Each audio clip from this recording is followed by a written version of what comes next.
Yo, yo, yo, welcome into a Steelers Saturday sit down with Around the 412. I'm Smitty. That is Tyler of Around the 412. Tyler, we had the NFL kickoff on Thursday with the Eagles and Cowboys. We had an NFL game in Brazil last night with the Chiefs and Chargers. But right until this very second, football wasn't really back until we were back on Saturday mornings with the Steelers Saturday sit down. How we doing this morning? We're doing great. Showered, cleaned up, ready for the day, ready for a mediocre day of college football. We were just talking about it before we went live that the slate is not as good as last week, but man, not great. It's getting me ready for I think the anticipation of having a mediocre college football day is going to get me more ready for what the Steelers are going to do tomorrow. That's how I'm going to view it because I'm pumped. The Steelers are officially going to be back. We have waited all offseason. And honestly, with you, I don't even know if you feel the same, but I feel like the offseason flew by. I feel like it went so quickly from January to now. And I wonder how much of that is just like so much that NFL is a 24/7, 365 sport now. And we follow it intently. We have so much stuff going on between we get excited for free agency, the draft, post-draft free agency, mini camp, OTAs, training camp, and now we're finally after the preseason here the day before the Steelers are going to play. I just think it went by so quickly this year. I think the big factor in that is not only because it's the Steelers and we can always talk about them year round, global fan base, there's always topics to talk about. Specifically this offseason, there was so much activity. All the roster turnover that took place, Aaron Rodgers, DK Metcalf, Jalen Ramsey, Darius Slay, Jonnu Smith. There was always something to talk about with the Steelers this offseason. So it made the offseason fly by pretty quickly. I feel like in most years, there is like a small gap. Like you got between the Super Bowl to the draft for me, and then you got a little bit of period between the draft before like you get into the dog days of summer before training camp as well. And that's typically like the dead periods. Once we get to training camp, we know it's going to fly by that last month or so until the season starts. So I'm excited that tomorrow we're finally going to kick off. The Pittsburgh Steelers going to East Rutherford, New Jersey, MetLife Stadium to take on the New York Jets in week 1. Both of the starting quarterbacks playing against a team that they were with last season. This is also the only game with a total under 40, 37.5. is the total. The Pittsburgh Steelers favored by 2.5. We will get into our predictions for the game as the show goes on. But certainly, well, actually, first, I want to acknowledge the people that are already here. I see there's about 75 people across the platforms right now. Kobe's here, Ricky's here, Tyler's here, Drew is here. If you are here, drop us a comment. Also, leave a like, subscribe to the channel. Make sure you've done all that good stuff that all the YouTubers say. Helps us out a ton. And also, I hope you guys are appreciating the expanded content that we've been putting out on the channel as well. Definitely want to continue to do that, just so we're always putting something out for you guys and not just seeing you once a week on the channel for the regular podcast. But let's dive into this matchup with the New York Jets. Also, comment stuff that you want us to talk about for sure. We'll bring up any questions or topics you guys would like about the conversation. I think the big conversation right now is, are we going to see Cam Heyward out there? I mean, we're just over 24 hours out, and it's still kind of up in the air. Like, Tomlin said he's going to play. Terrell Austin said he's going to play. But the man himself has not definitively said that he's going to play. He's left that window open a little bit and left some speculation to be had amongst the fan base. And I can understand why, although I've been confident the entire time, there's been some uneasiness within the fan base, and I get it. Yeah, I've noticed a little bit of a tone change in each of your Smitty Steelers and 60s. Yeah, we're going in the wrong direction. Talking about Cam Heyward. Yeah, the chart is going down. And I think that I have felt confident that Cam Heyward's going to play this entire time, and a lot of that is attributed to the character of the man of Cam Heyward. I just didn't believe that he would actually miss a legitimate actual game for the Steelers. But the conversation continues to happen. The conversation nationally continues to go on about this being in question. I still think he's going to suit up tomorrow. I still think he's going to play. I don't think he'll actually miss a game for the Steelers. It is interesting to me, though, that literally 24 hours before kickoff, we are still having this conversation, though. Like, do you think that the Steelers just need to redo his deal to end the conversation completely? Or do you think that if the Steelers stand pat, he's actually going to play? Like, what do you think about it? That's been my mindset the entire time, was when push came to shove, no matter what happened here, is he would play. But he has to kind of make it seem like that door is open for negotiation purposes. Like, so, and here's what I'll say too. And I want to be really careful talking about this because I'm certainly pro player at the end of the day. I want Cam to get this deal. I've been on his side the entire time. The one thing that I would take issue with is him practicing in the way that he has, taking those reps away and then not playing, because I would have rather if him just said, hey, if we don't get a deal done, then I'm not playing up front. Also, practicing on Wednesday and then not Thursday is kind of odd. Yeah, I mean, for week 1, I guess it kind of makes sense to get be a part of the most physical practice, but like going forward in season, that would be his vet day off. Is going to day. So, well, I mean, it's kind of odd because of the thought that he may not actually suit up. Why, if you had no intention of actually suiting up, why are you taking the most physical practice day, especially away from some of the reps from the other guys that would be playing? That's my point. Is I don't like how he would go about it from that standpoint. If he's going to practice in the manner that he has and then not played, that's just my 2 cents on it. As somebody that's been on Cam's side the entire time for it, I don't know. But Drew mentioned his word choices. Actually, I don't know if something happened with Drew's phone or whatever, but he actually mentioned it 4 straight times in the YouTube comments about his word choices.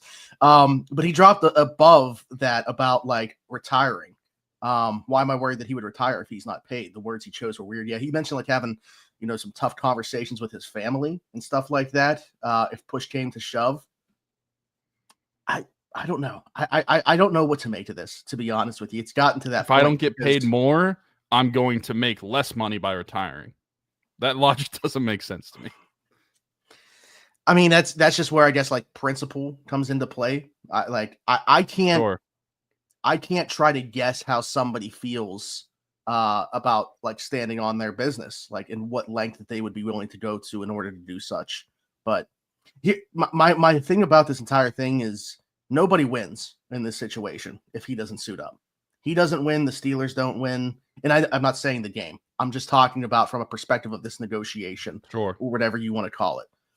What's ultimately going to happen, the way that these typically play out, is there ends up being an agreement, whether it be before this game or after this game. If he ends up sitting, it pulls like a Chris Jones or something like that, where you look at the deal and you just go, this couldn't have been done beforehand.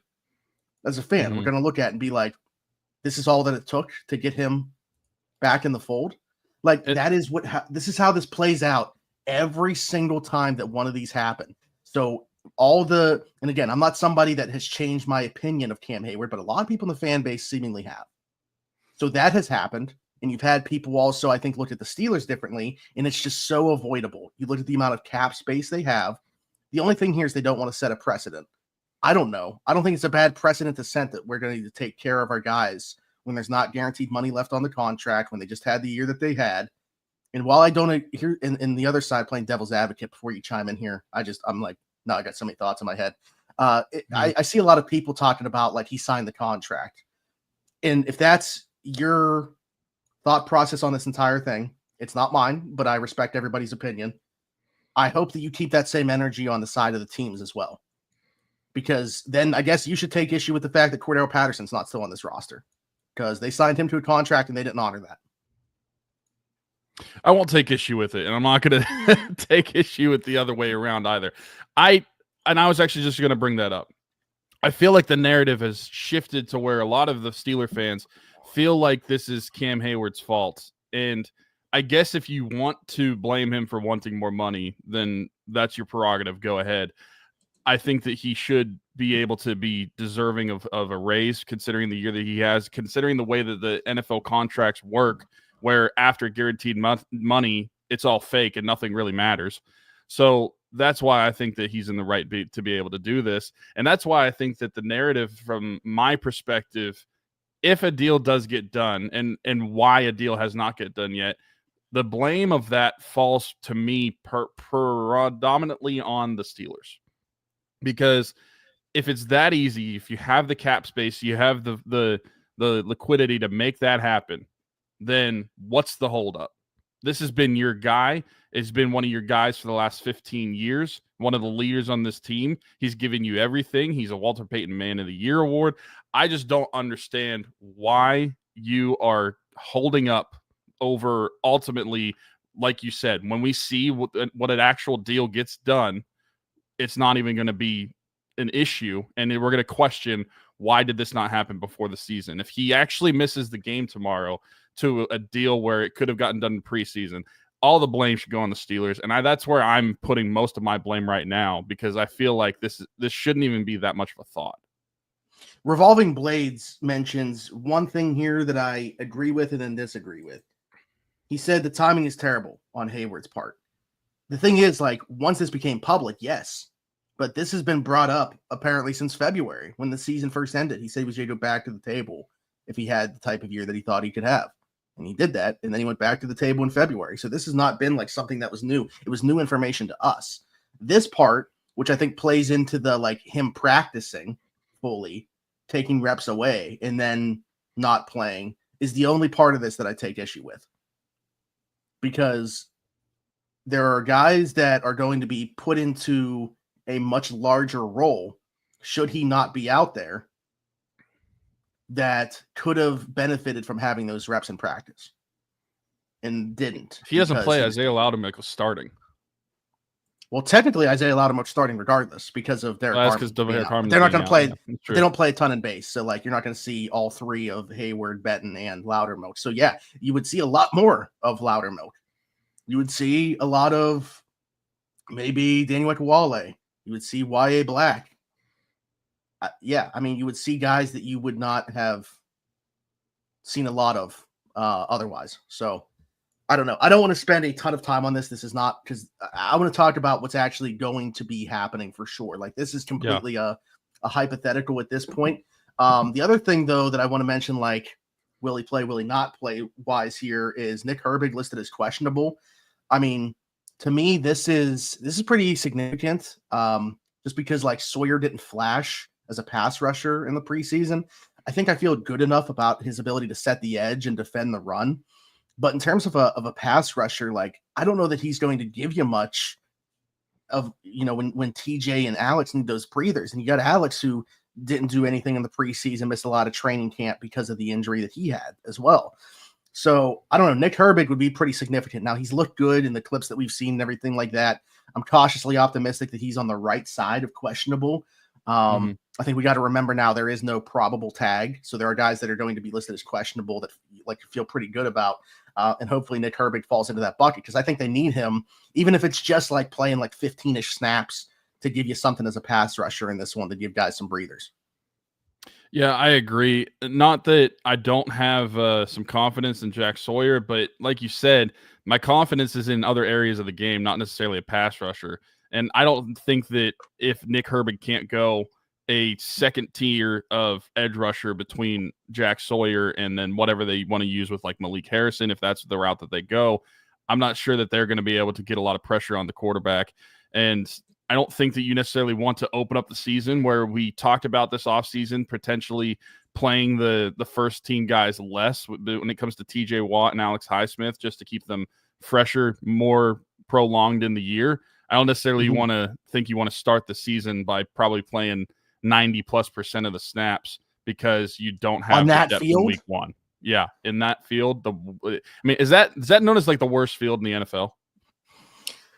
I think so. I mean, if you took a players pool of the worst surfaces that they play on, I think that's up there. I think Carolina's up there. So, which is the last field the Steelers played on before this in the preseason finale.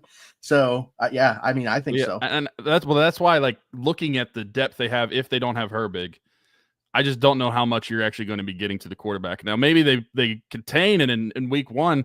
Justin Fields, I mean, it's important to set the edge with Justin Fields as the quarterback that you're going against. But as far as actually getting to him in the backfield, outside of the top two guys, I'm not sure how much success they'd have from the outside looking at Sawyer and Harrison. Yeah, absolutely. Also, we're not going to do the whole like play and ads throughout this for you guys. So we'll just mention our sponsors throughout this and have their logo above Tyler, and I'll alternate them and stuff like that. But I want to mention Game Changers. I'm actually rocking the Caleb Johnson Iowa, not Steelers one, right now. Go save yourself $10 over there using code AT412 GameChanger.la or Pick6.la. Those links are down below. Again, save yourself $10 over there when you use code AT412. Yeah, I mean, honestly, like when you talk about, we can start diving into this game now. When you talk about things that worry me the most about this game, it's the surface first and foremost that they're going to be playing on.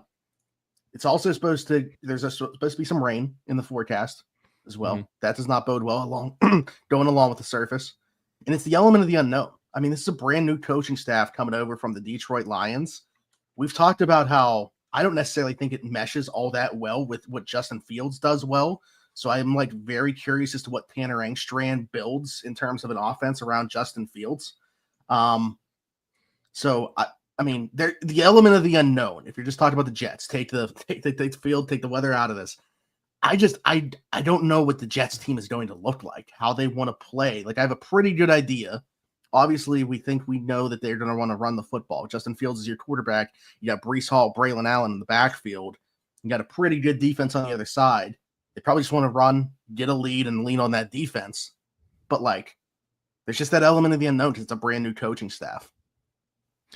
Yeah, I've thought about this game quite a bit this week and not necessarily knowing what to expect from the Jets offense. And I kind of relate it to how the Steelers were with Justin Fields last year, where not necessarily that we didn't know what they were going to do with him, but the Steelers never necessarily prepared a game plan around the strength of Justin Fields. And I don't know necessarily what the Jets are going to do in terms of getting that strength out of Justin Fields as well. I mean, obviously running the football is going to be that, but in terms of being a passer, how are they going to execute it well?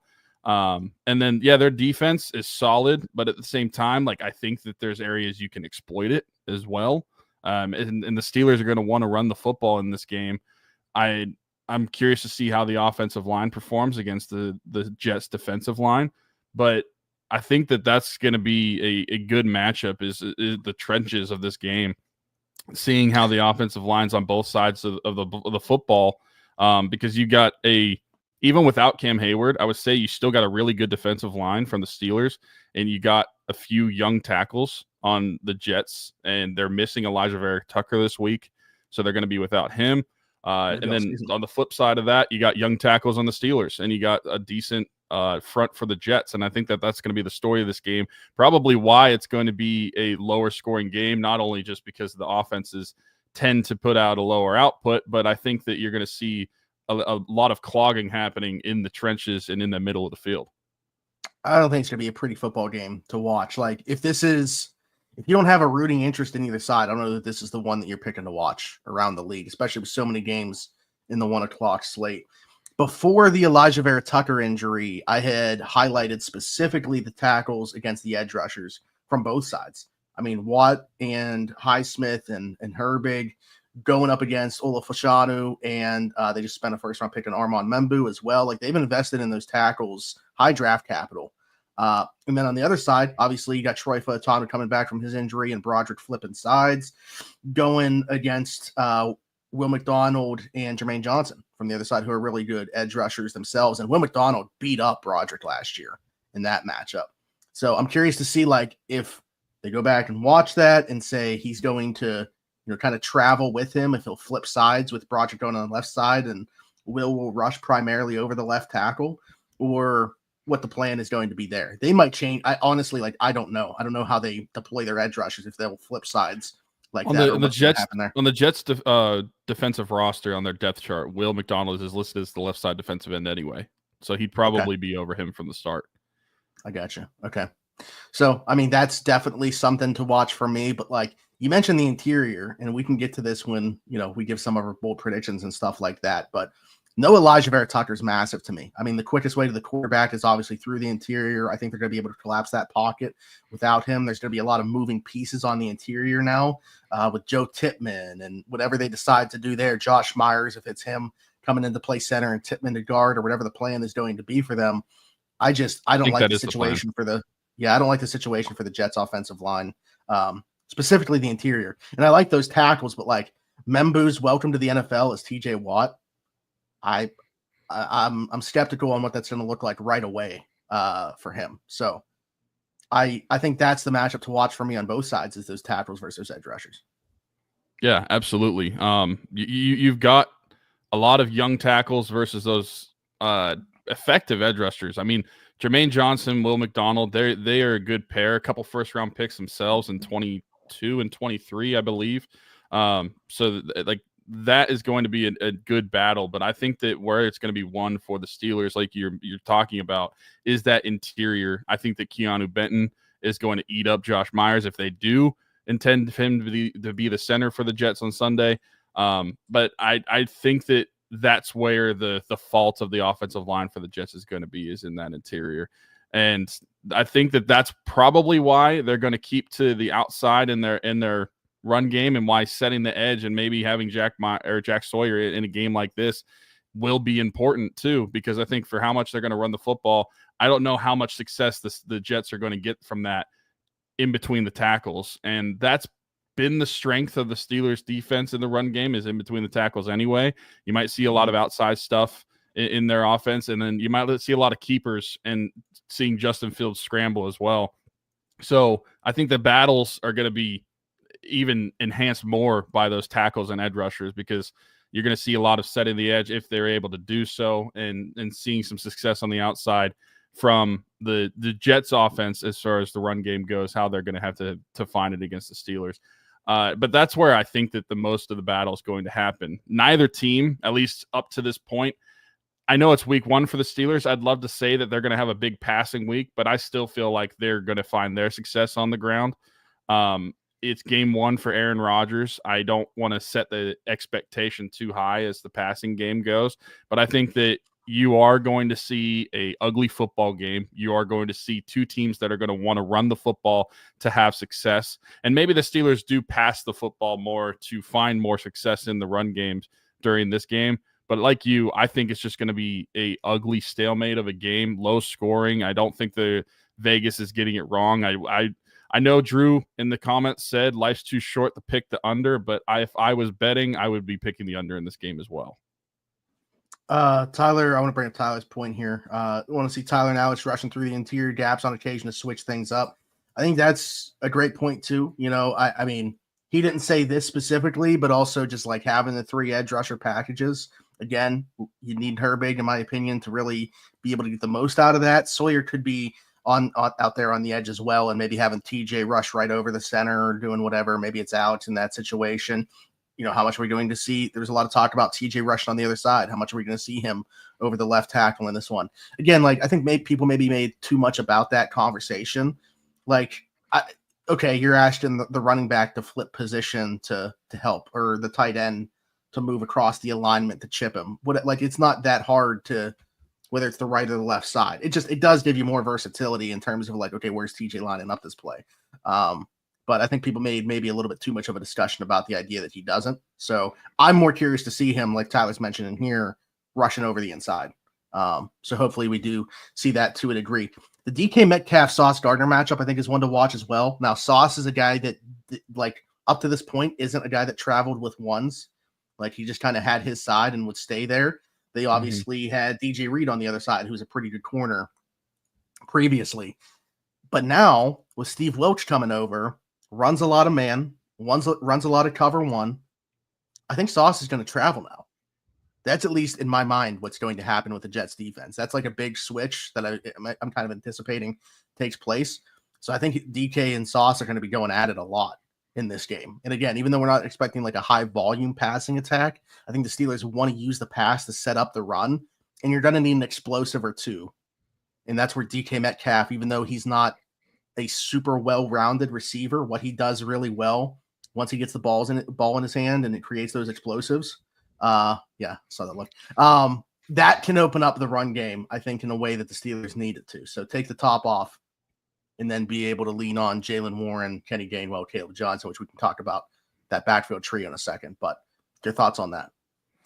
Well, I mean, from the Jets' perspective, I feel like it would be silly not to have Sauce follow DK, because if you're looking at it objectively and looking at the Steelers wide receiver room from the outside, I mean, we have some optimism as Steeler fans for Calvin Austin and Roman Wilson and those alike. But if we're being real, if Sauce is able to take away DK, that completely changes the landscape of this game, completely changes the success that the Steelers are going to have on defense. So from their perspective, if Sauce isn't following DK, I would think that's a mistake, considering that you have Brandon Stevens is the other guard and not Reed, or not guard, corner and not Reed. I'd think that you should probably have your best player on our best player. But I'm a Steeler fan, so I hope that doesn't happen. But I do think that DK is going to have to carry this team, especially early on in this season and in this game. He's going to have to be a better route runner than he has been in the past, instead of just the straight line stuff. I do think that the Steelers will try to pass to open up the run game, though. Like, if they want to have success and be able to open that up, I think that they're going to have to, because I think the same plan on either side of the teams is going to be similar, because you have the Steelers where I would stack the box too. I would bring Deshaun Elliott down a lot, like you saw a lot last year, put him around the box, because it's very similar the way the outlook of either of these teams' offenses are right now. I know it's a little bit different because we have Aaron Rodgers now and not Justin Fields or the ghost of Russell Wilson, but I still don't know that anybody is looking at the Steelers and saying that they're screaming offensive success through the air. Mm-hmm.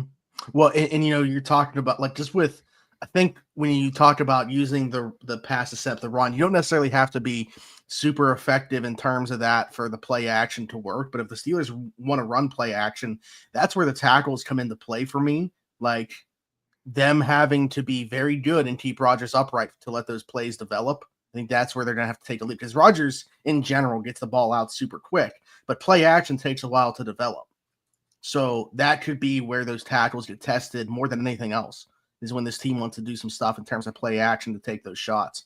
So Revolving Blades said, my biggest thing I want to see Rodgers, so many things to see are offensive line, Caleb, tight end use, new secondary, Rodgers being able to get the ball out cleanly, and how he looks is number one for me.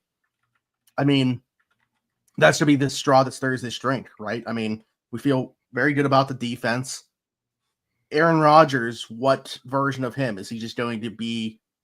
Is he going to be the 19th quarterback in the league like he was last year in terms of total EPA? If he's around that number, the Steelers can win with that. But if he's able to be better than that, I think that is what will determine, like, what the ceiling of this football team is. That might be the difference between them being, the 7th seed that sneaks into the playoffs or whatever, or having the opportunity to make more noise and then this playoff win drought. So I think that's certainly something to watch for. He mentioned Caleb, though, and I said I want to come back to the running back stuff, because if you're looking to watch Caleb Johnson, I'm not sure that that week 1 you're going to see a ton of that.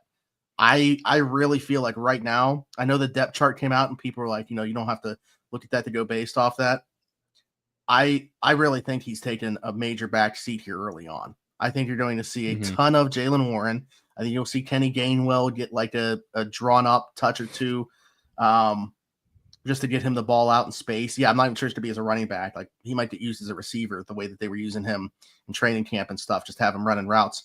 And I think Caleb Johnson right now is a pretty distant player on this depth chart. Like, I think he'll get some run, but I don't expect to see a ton of volume from Caleb Johnson here early. I like, and I think they like what he can do as a runner. It's just whether you believe this should be the case or not, until you got full trust from the coaching staff in terms of what you can do in pass protection, you're not going to be out on the field. And I don't think he's there yet. So my long-term outlook for Caleb Johnson is very good. Right now, I don't have a ton of hope that he sees the field a bunch. Yeah, my long-term outlook is good as well. I don't necessarily think that I thought that he was going to be that 50-50 split running back from game 1. Because I think that's where we eventually see this happening, especially over the next 3 years, where they just extended Jaylen Warren and they're going to have this duo in the backfield for several years to come. And you might see something more similar to Najee Harris and Jaylen Warren, where it's a closer split. I mean, Najee Harris and Jaylen were never necessarily 50-50, but I think that you might see similar scenarios where you're going to see both guys a decent amount. But early on, while Caleb Johnson is still getting used to the NFL, and like you mentioned, like getting better in pass protection, having the coaching staff trust you, I didn't expect him to play as much early on, but I expected as the season went on, you would see him get more opportunities and get better success. And I've said that for several weeks. Like, Caleb Johnson is the type of player that I think as the season will go through, he will get better throughout it. And so maybe if we're talking middle of the season, he's moved to the second running back on the depth chart, and you're seeing more significant snaps from him. But in game one, I didn't necessarily expect to see him take the reins running. Plus, especially, we have not really seen that much of a Jaylen Warren in the preseason, and I feel like the Steelers are ready to unleash him, gave him a new contract, and he's finally like their RB1 after being with Najee Harris for several years. I think they're ready to just ride him and be able to turn around and give him the rock. And then Caleb Johnson's time will come. I think he will have success, including this season. I just don't think it's going to be in week one. Yeah, which is like, if this game was taking place, like, this is a matchup for Caleb Johnson, in my opinion. Like, if this game was in the middle of the schedule, I think that this is the perfect time to get him rolling. But it's week one. I just don't think he's there yet to have the full coach's trust to go out there. So I think they'll get him some run in, like, I mean, maybe he's the goal line back. Maybe he's the short yardage back. Caleb Johnson, I mean, I'm not predicting this. We'll get into predictions here in a second. So I'm not predicting this. I just want to throw this out there. He might score a touchdown, but have less than 10 rushing yards in the game. Which, I mean, the Jerome Bettis effect. No fantasy advice, but fantasy advice, I wouldn't be starting Caleb Johnson if you have him on a roster. By the way. Yeah, I wouldn't either. But I think that's a realistic scenario. You get into the red zone and then bring him into the game to be that goal line back. But yeah, I wouldn't expect anything from him either. One area I would love to see the Steelers attack the Jets defense, considering the personnel that they have with Pat Freiermuth and Jonnu Smith. Can we finally, please, for the first time since Ben retired, find the middle of the freaking field? I would love to see more usage of that area. Revolving blades point. I think with the tight end use, I think that's certainly. I mean, obviously, like Roman, even like, you know, some of the stuff, the best things that he did in Michigan were running those crossers and getting to the middle of the field because he's willing to take on those hits. So yeah, I mean, to be honest, I don't think that the middle, like, everybody talks about like Tomlin being risk adverse and that being the reason for the lack of middle of the field usage. I mean, I think last year they wanted to use it a lot more. They had a quarterback that couldn't see over the offensive line. Like, you can't throw to the middle of the field if you can't see over the offensive line. So I think this year we're going to see more of it. And that's not a bold prediction. I mean, that's literally just like, how do you not? You have Aaron Rodgers as your quarterback. Yeah. Yeah. I think that's the one thing where even this version of Aaron Rodgers allows you to do so much more because he can run anything that Arthur Smith wants to. There was physical limitations that didn't allow you to run everything in the playbook last year. So I think that there's going to be a bunch of possibilities this year in terms of what they want to use. Heck, I mean, I mentioned Kenny Gainwell. You get him on some like Texas routes, some wheel routes in the middle of the field. I think he could feast there as well. Not necessarily specifically in this game. I'm just talking like season long at this point. So yeah, I think that's certainly going to be an area of field that they use. We know how good Jonnu is in space. Probably one of the best yak tight ends in the game right now. Pat's always just had a knack, even though he's not like this hyper athlete, of just finding soft spots and finding openings in zone coverage. And then you talk about Darnell, and it doesn't matter if somebody's on him. Like, just throw the ball up in the air. He'll get a DPI or he's going to catch it. So I'm very bullish on this tight end room, to be honest with you. I think like 1 through 4, yes, 4, they got some players in there and guys that can contribute in their own ways. So is Jonnu the goal line back? We mentioned, like, again, I brought up Caleb Johnson. We don't know. Like, last year when they would be like in short yardage situations, you knew it was going to be Najee. Or when Justin was playing, you obviously had that as an option as well. I mean, Aaron's not going to be using his legs. Najee Harris isn't on the roster. Who is this team's goal line back right now? I think it ultimately ends up being Caleb in those short yardage situations and everything like that. But like early on, it's super interesting. I'm only half joking when I say I want to see Darnell Washington run the tush push, like as the quarterback in the Jalen Hurts role. I want to see it happen. Trey McBride has done it. Tanner Hudson did it. who was Tyler Conklin just did it for the Chargers yesterday. Although it wasn't even the tush push. It was just a sneak under center because no one pushed him. Yeah. But yeah, I mean, I don't know. I mean, Jonnu has run the football. He's run the football with Arthur Smith as his offensive coordinator. Okay, this isn't my bold prediction for week 1, but Jonnu Smith's definitely going to have at least one rushing touchdown this year. I mean, we talked about all offseason. How are you going to utilize him? They kind of acquired a player where spots are not, I don't want to say the spots are filled, but it's like that type of player, the skill set that he has, the Steelers are going to have to get creative in how to be able to use him with the other guys that they have. That'd be one area, especially early on, where they could be using him if they didn't want to bring in Caleb Johnson that early. I think that they could find some success there. And I think that you should take away the part where you're half joking and just be 100% serious. Darnell Washington running the tush push. I don't even know that you necessarily have to have anybody pushing him. He's 6'8". He just has to fall forward, and he probably gains at least 3 yards. Dude, I play him as a fullback on Madden, and I run fullback dive all the time. Like you're saying, he's falling forward. I mean, it's a positive play, even if he gets tackled immediately. So, like, I don't know. I want to see it so bad. And honestly, Alan told me he brought this up to Alfredo, and he didn't shut it down. He said he's intrigued in terms of what it would look like. So I'm not saying we see it this year. I'm not saying we don't. I'm also not saying, hey, give me credit if it happens, but I'm not saying don't give me credit if it happens. So we'll see. I'm excited to see. Yeah. I wanted to get your thoughts. I was thinking about the Jets offense and how we know that they're going to try to run the football, but how much emphasis what's that? This is exactly where I was going, I think. Like, this is what so go ahead. We started talking at the same time, and I was like, we might have had the same thought anyway. Well, I don't know if we did, but my thought was, how much emphasis do you think is going to be on Garrett Wilson and covering him through the air? Okay. Because I feel like it's similar to the Steelers, and I know there's a lot of similarities that I've been talking about, but if you take away their number one receiver in Garrett Wilson, they don't really have anybody to throw to that you feel all that confident about. Yeah, their second option is future Steelers option, Alan Lazard. I mean, Josh Reynolds is on that roster as well, who I really like. But yeah, Mason Taylor's their starting tight end, who's a day 2 pick in the draft this year. He's a rookie. So I don't know, but here's what I'll say about it is I think the Steelers are more equipped to just say we don't need one guy to shadow him. Like, we feel good about whatever corner ends up covering him.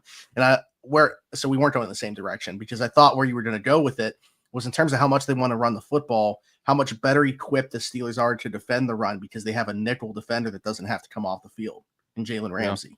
Like, that job is no longer being shared by a Mike Hilton, Cam Sutton, like we've seen in the past, where it was 2 good players. I'm going back to when they were good in 2019, where it was 2 good players, but they were splitting that role. Now you just got Jalen Ramsey, who can stay on the field in every situation in that position. So I think what he brings as a run defender just completely changes the game for what they're going to be able to do. So, but back to the Garrett Wilson thing. I mean, they got his number at 54.5. They're not super bullish on what he's going to do. Again, Justin Fields is the quarterback who's not going to throw a ton. The weather being at play, the Steelers corners, I think that all comes into play here. I'll be honest, I like Garrett Wilson a ton as a player. I mean, old takes expose me if it happens. I'm not worried about what he's going to do to the Steelers on Sunday, to be honest with you. I think he's a really good player. I don't think that this is suited for him to, it's like set up for him to have success. Yeah, I'm not worried about him either. I just didn't know if you thought that the Steelers might just key in on him because he's, I mean, in terms of their passing attack, I guess, sure. Yeah. But like, I don't think you need to do it by saying, hey, this is the Jalen Ramsey matchup or anything like that. Like, I think with what you have on the back end, you can just say that's anybody's job. Like, wherever he wants to line up, we don't care. We got the guy to do the job. So I don't think they need to be like sauce on DK with it, where it's very clearly you have this corner that has to cover this receiver. I would just say, hey, we're comfortable wherever he wants to line up. We got the personnel. Yeah, I agree with that. And I think that considering they have Justin Fields as quarterback, I'm not exactly sure how their passing attack is even going to look anyway. I like Justin. I mean, obviously, Ohio State guy, anybody that's new to the channel hasn't watched before. I root for Ohio State. Not like the Steelers or my professional teams or anything like that, but I root for Ohio State. I like Justin a lot. I think maybe more than the Pirates. I think Justin's a baseline quarterback that you can win with in the right situation. I just, again, going back to the intrigue here by what this is going to look like, I don't get it. I don't see a world where this works. Like, I think that the Jets are going to be another team in competition with the Steelers for a quarterback in next year's draft. I think that you look at what they did so well in Detroit, Tanner Angstrand, when with Aaron Glenn that was there, and obviously everything like that. And it was there's a lot of emphasis on Jared Goff pre-snap, like finding out where that read's going to be, understanding the coverage and everything like that, throwing with the anticipation. That's not Justin's game. I mean, Justin's like, get the ball, one read. Is it there? No, take off. To me, it's not a good marriage. And I understand why Justin wanted the Jets. Look at the money that he got to go there. I don't understand why the Jets were so keen and more on million Justin than the Fields being Steelers. that quarterback. Yeah, I don't. My prediction, and I don't want it to come true because I like Justin, is this flames out pretty quickly here. And it's not like anybody's breathing down his neck. Tyrod Taylor's the backup, so there's not really a point in turning to him necessarily. But when I say flame out quick, I mean like this is one and done for him as a starter. It's going to be clear that he's not going to be the starter next year. Yeah, and they're going quarterback. Yeah, I agree with that. I mean, last night I was playing some video games, and people watching won't know, but my friend Anthony, who you know, asked me, do I think that Justin Fields will get over 200 yards passing? And I think that there's a better chance, there's a decent chance he might get 200 yards total, but I would be shocked if he got over 200 yards passing in this game. Oh, I'm going to say he has under 120 yards passing in this game. Yeah. I just don't think I don't know why. I don't even think they're going to throw the football enough to get 200 yards passing. Yeah. The difference between 100 and 120 to me is like so significant. Like it'd be wild for me to say he's going to have under 100 yards passing, but I don't think that that's super unrealistic. I think game script says that. Also, this game's probably going to be like 2 hours. I think it's going to be moving super fast. You're going to see a lot of 3-and-outs. You'll see a lot of punts. Get ready, Corliss Waitman. Last year, I'm looking at Justin's game log from the first 6 games that he played. Last year, he eclipsed 150 yards 3 times. Three of the 6 times he was fewer than that. In Denver, he had 117, Dallas 131, and against the Raiders 145. The one game that really sticks out is the 312 in Indianapolis. But then, I mean, but they were playing three scores down. I mean, they were throwing every. And I say that he was less than 150 in 3 of the games. And in the 4th game, the first game of the season in Atlanta, he had 156 yards passing. Mm-hmm. And the game against the Chargers, 1 or fewer touchdown in 5 of the 6 games. The game against the Chargers, their home opener, was the best Justin Fields game that I've watched as a pro, I think. For sure. Yeah. And at that point, I was like, oh, man, do we even want to turn back to Russ when he's healthy? And then the Dallas game happened. And then the Raiders game happened where they scored 32 points, but it wasn't about what he did as a passer at all. And I was like, yeah, they want to turn back to Russ. Yeah, they're going to turn back to Russ. And then you saw the end of the season, and it's like, well, they should turn to none of these guys. All right, let's do some predictions because Boston's calling us negative Nancy's here, and once we get our predictions, I don't think he's going to share that same stuff. We're talking about Justin Fields. He's not a Steeler anymore. I said you're going to see a lot of.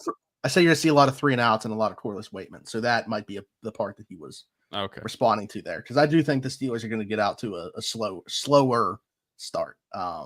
It might not look exactly like Atlanta last year, but I wouldn't be surprised if it follows a similar script there. All right, so as we always do, we're obviously going to give game predictions, but I got bold predictions as well. I don't know if you've prepared some bold predictions yourself. Hopefully you did. All right, cool. I did. I had, so if you watch Steelers Afternoon Drive, I might have already discussed this on yesterday's episode, but I can have one of my predictions that I wanted to have over there because DB's not here to steal my thunder. Darnell Washington is catching the first touchdown of the season.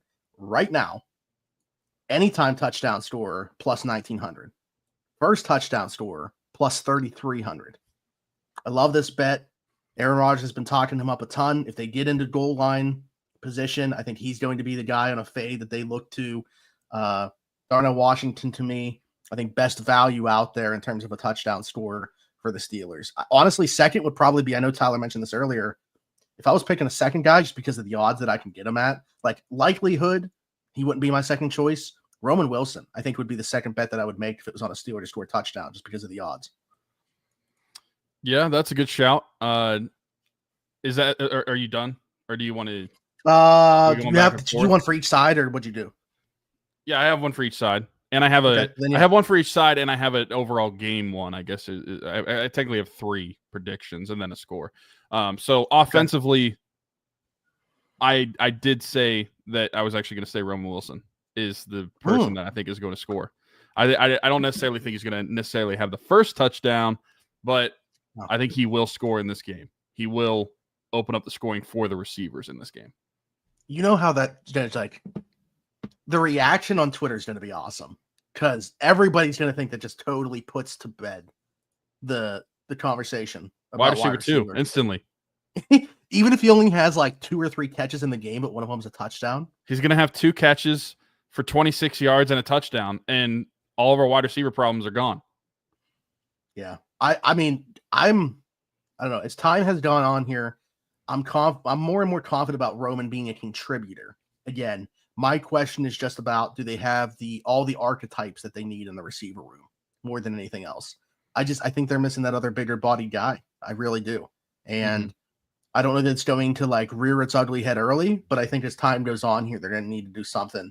And I don't think that they can wait as long as they did last year on the 5th round pick for Mike Williams trade.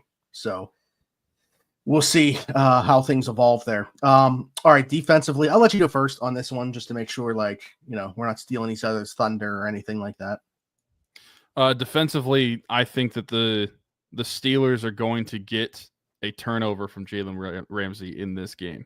I'm not going to say whether it's a interception or a forced fumble, but I think that you are going to see a splash play early on. The trade's going to pay dividends in game 1, and you are going to see Jalen Ramsey force a turnover. I don't even view what I'm about to say is a bold prediction. I think he has a sack on Sunday. With how long Justin holds the ball, I'm expecting a lot more nickel blitzes than we've seen recently. Like as many going back to like when Mike Hilton was here, they used to do it a ton, but they haven't had the personnel really to do it. I think Jalen Ramsey actually gets a sack before he gets a turnover as a Pittsburgh Steeler, but I don't consider that a bold enough prediction for that to be my bold prediction. So that wasn't it. I just wanted to throw that out there that I think he gets a sack tomorrow. My defensive bold prediction: this guy has 2 sacks in his NFL career. I think he gets 2 sacks tomorrow. Keanu Benton, multi-sack game for the first time in his NFL career. How much time did we just talk about earlier on in the show about the Jets' interior offensive line? No Elijah Vera-Tucker in this one, a lot of moving pieces on the interior. I know Keanu Benton has been a little bit banged up himself, but he's going to play, unlike Derek Harmon, who knows about Cam Heyward. Keanu Benton might be the guy on the interior of that defensive line. I think he's due for a big game on Sunday. I think all the ingredients are there with how long Justin holds the ball. I like Keanu Benton for a multi-sack game. I love it. I think that the reasoning is there. I don't think that it is a foolish take to have. We talked about how the interior of the offensive line, they got some moving pieces there with the injury to Tucker. I think it works. And I think that especially if Cam does play in that game, then that's just more focus on the offensive line elsewhere. And so that would open up more opportunity for Benton too. I agree. I also want to know, Ricky in the comments said Scotty Miller. I want to know if that meant that he thought that Scotty Miller was going to score a touchdown, or if just that he's going to get involvement in this game. Also, I think based off timing, touchdown. Aaron Rodgers running one in first tutty. Trust. Oh, you know what? I wonder what the betting odds for that would be. Aaron Rodgers. I can look him up. Anytime touchdown scorer. At this point in his career, I don't even think Aaron Rodgers runs. Like, I think you got to consider that a scamper or a trot. I don't think run is the correct word anymore. Did you steal that from Sarge last night when you saw how he described? I saw what he said. Pat Mahomes. I saw what he said, and it's been on my mind. But I do think that it's like there is a difference to me in terms of like sprinting. Absolutely not. Aaron Rodgers does not sprint. I don't know that he runs anymore. I think he scampers or he trots. I like trots. I think I like trots better for I Rodgers. think that I would agree with Sarge a little bit then, that Patrick Mahomes, like if you look at how he is mobile, he's not like a sprinter, but he's elusive enough that he does scamper around that field. Yeah, I think that word suits him. Also, discount double check is back. This kills me too, by the way. Yeah.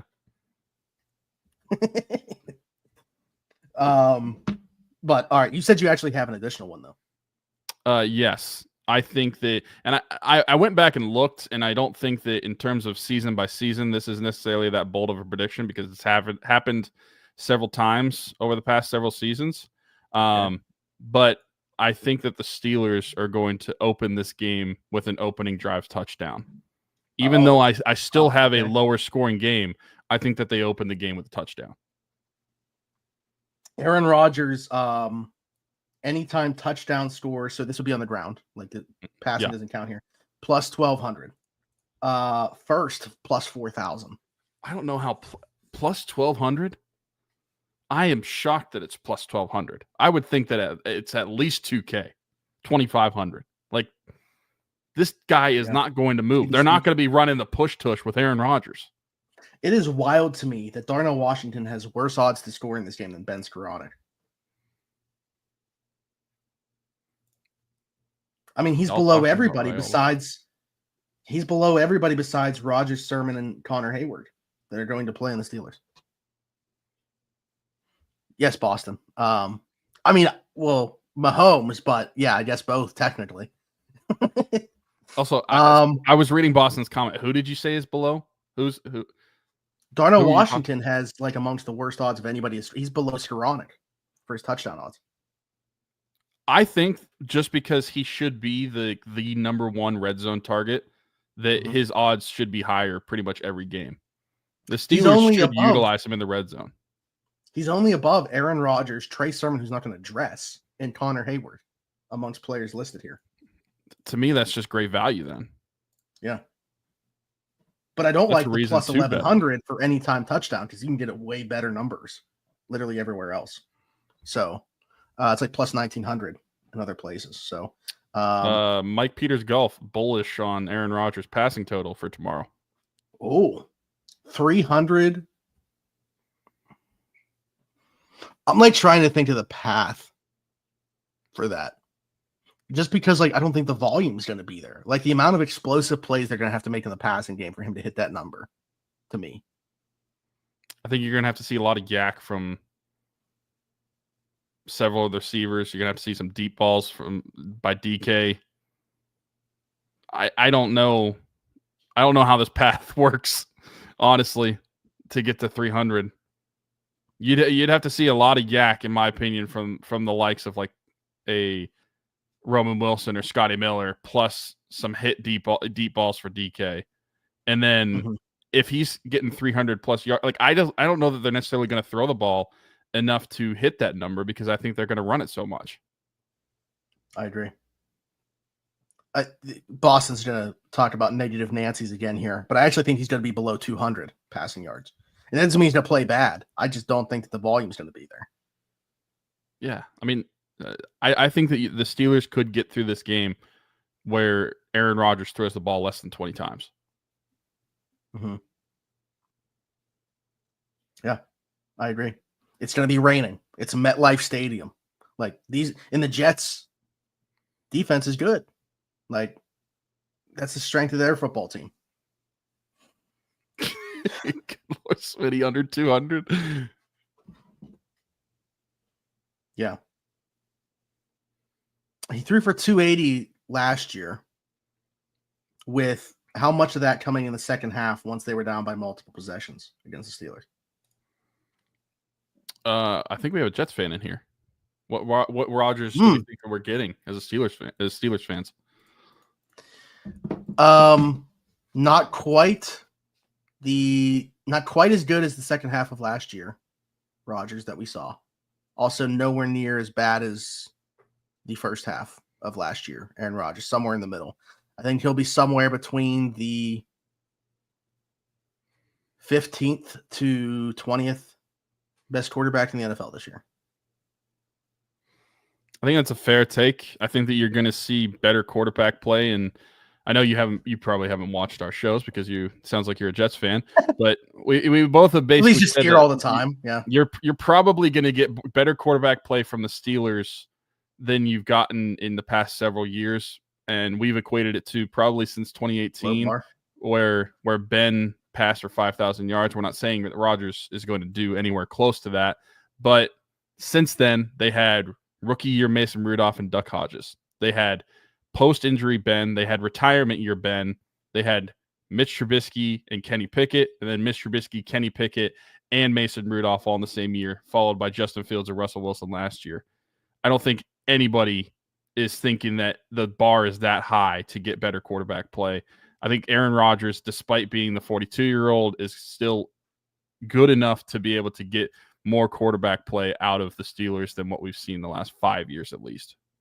I mean, the arm is still live. You watch him throw the ball, like it's still there. He's still got juice in the arm. I think it's just the lower half physical limitations, and do they have the tackle play that is going to allow him to just sit back there? And again, because he gets the ball out quick, typically. But if you want to run longer developing stuff, the play action stuff, to get Roman on these crossers and get DK down the field, you're still going to need those tackles to hold up eventually. And Rodgers to not get the ball out that quick. Yeah, if Rodgers is want to know why they might not throw enough, it's because Will McDonald is going over Broderick Jones in week 1. Yeah. I mean, if the entire plan is just snap, rip for Rodgers, which like that's how you master a bad offensive line, and if that's what they had to do, so be it. DK Metcalf is not going to be a super valuable player for this football team. Mm-hmm. Now, a guy like Roman Wilson, that could be where his stock shoots up if he's going to feel like that Deontay Johnson 2021 role where he's just getting like 140 targets all at or 5 yards from the line of scrimmage. That's exactly what we thought. Listen, you guys got unlucky though, because you did have him only play 4 snaps his first season. And then he was still recovering from that. Despite what he says, he was still recovering from that injury in the early last season too. Yeah. I was just saying, would you take New York Jets? I don't know what the FL stands for there. For life? Maybe? New York Jets for life or Florida? Those are the only options. Yeah, I don't know. Would you take the quarterback play that you saw in that last, 6-week stretch or whatever it was last year from Rodgers, where it was right up there? It is Florida. Okay. With any other quarterback statistically. Like, would you have taken that if that was his entire tenure with the Jets? Because I think you would. Now, I just think that there were a lot of other elements, obviously, that were working against him. I'm not trying to say he's anywhere close to the same player that is a 4-time MVP with the Green Bay Packers. I just think it's still possible to have him be the point guard of an offense if the offensive line holds up. And I'll reiterate, the bar is pretty low as far as quarterback play goes in Pittsburgh. So I don't think that even if we have heightened expectations for Aaron Rodgers compared to his peers as far as starting quarterbacks for the Pittsburgh Steelers go, that does not mean that we think that he's going to be an MVP caliber. We don't think that he's going to be a top 10 quarterback. That just means that we're going to get more efficient quarterback play than what we've gotten in the past 4 or 5 years. Yeah. I mean, I understand what he's saying here. Decent against mediocre teams, below average against good teams. I mean, to be honest, like I think he was better than statistically, it was like top 5 across the board against those teams. But even if they were mediocre, I guess my point is, doesn't that prove that he's at least better than that if he was dominating against them? So I don't know. Again, I'm not saying he's some world beater. I think he's an average starting quarterback in the NFL. And I think that with everything around him here, it's a recipe that could work. I mean, I think there's, again, a lot of onus on those tackles in terms of how much of a downfield passing game they're going to have. But I'm bullish on this working. When I say working, I'm talking about still being able to be a playoff team with him. Yeah, I agree. And man, I don't want to keep up bringing the past quarterbacks, but if the Steelers were able to make the playoffs with the likes of Kenny Pickett, Mitch Trubisky, and Mason Rudolph, and with Justin Fields and Russell Wilson, including a 5-game losing streak, I find it hard to believe that they can't do it with this version of Aaron Rodgers, especially whenever you add on that we think the defense might be improved upon the last couple of years, that we think they're more dynamic than they have been in the past few years. Plus, we think the offensive line might be at its best than we've seen in the last couple of years as well, especially if the tackles work themselves out, get a full year of Troy Fautanu. I have a hard time seeing how the Steelers are not at least as good as they were last year, if not improved. All right, we didn't do our game predictions yet, so we still got to do that before we get out here. Also, this has been a longer episode than we're probably going to have throughout the season, but this is the first one, so I understand. And I'm also super thankful that so many people were here in the comments and interacting with us. You guys make the show. Even the Jets people, hey, tell your friends to come watch this and call us idiots. Also, drop your own predictions in the comments, whether you are watching right now in the live chat or watching back. I'll be curious to see those. Tyler, how do you think this one plays out on Sunday? We talked about it all morning. I think it's going to be a sluggish game. I think it's going to be fairly ugly if you are into the offensive side of the football. I think it'll be a enjoyable game if you like defense. I think the Steelers do come out with a victory from East Rutherford. I think they open the season week 1-0. My score prediction is 20-10. I do think that the Steelers are going to open up the scoring on the first drive. But then I think that the Jets are going to settle things in more defensively, get a little bit more difficult for the Steelers. And I think that you're going to see a ugly, low-scoring football game. I think Vegas hit it on the head with the under being over-under at 37.5. I know Drew, to reiterate from earlier, said life's too short to bet the under, but I would bet the under 20-10. There's only 30 points scored in this game. My guy Mike is going way over 31-24. So if the Steelers win 31-24, I will eat my shoe, because that means that the Jets scored 24 points, which shouldn't be possible. What's more? Well, yeah, I was gonna say, what's more surprise? Like, would you be happier that the offense scored 31, or more concerned about the defense allowing 24? I would be concerned about the defense allowing 24. Yeah. I would be shocked if the offense scored 31 in the opening week, but I think the more concerning part would be allowing 24. Mm-hmm. He's asking if you'll shake on it. Shake on? Yeah. I mean, pinky promise, shake on it, whatever. Mahomes' little finger on it. I don't know. But there is no way that they are going to be scoring 55 points in this game. That also means it's going to be a longer game. And I don't know that I want that either, to be honest. So Ricky, more in line with the thinking here, 19-17 Steelers. Quick math, that's 36 points. So that's still the under. Yeah. So I think I wouldn't call this, I don't think this turns into a laugher by any means, but I think they're comfortable by the time it gets to the fourth quarter. I think they win by 2 possessions here. I'm at 23-10. The Steelers win this one. I don't think it's ever really in doubt. Matt, right in agreement with me. 23-10. Yep. I'll throw that one up there while I'm talking. I think that this, the game script favors the Steelers here. I think that they are a better football team just on paper, and I think it's going to play out this way. A lot of questions about the new coaching staff, and we'll see how it all comes together. I like Aaron Glenn a lot. I like Tanner Engstrand a lot. I think Steve Wilkes is a completely fine defensive coordinator. I think that the Jets are going to be a tough team to play against.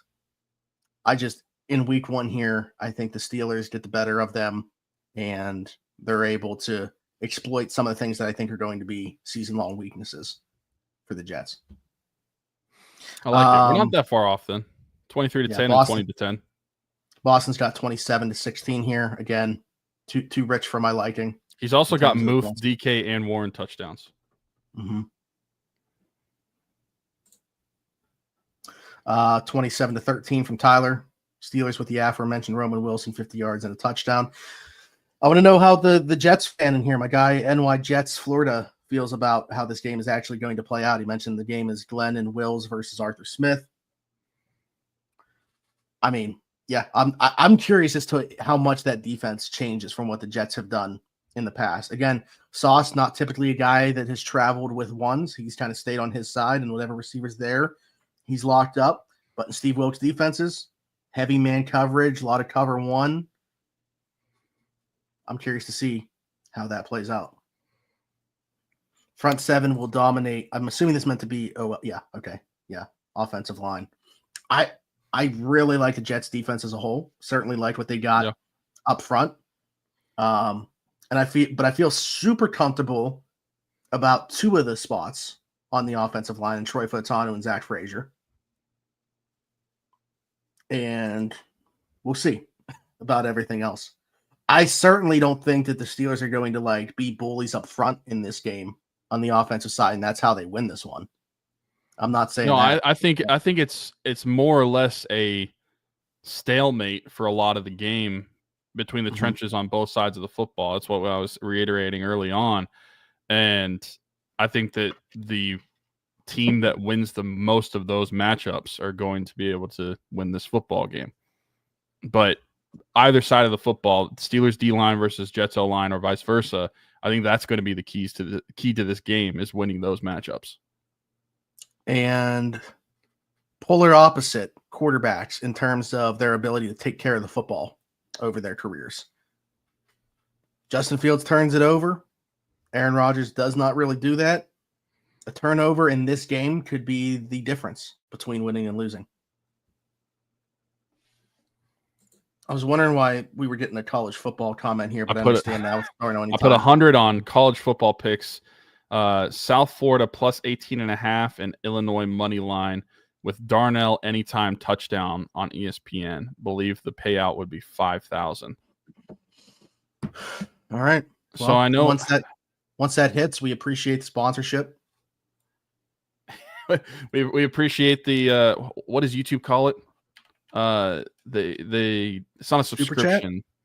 No, it's like instead membership. Of membership. That's what they call it. Yeah. Mm-hmm. Yeah.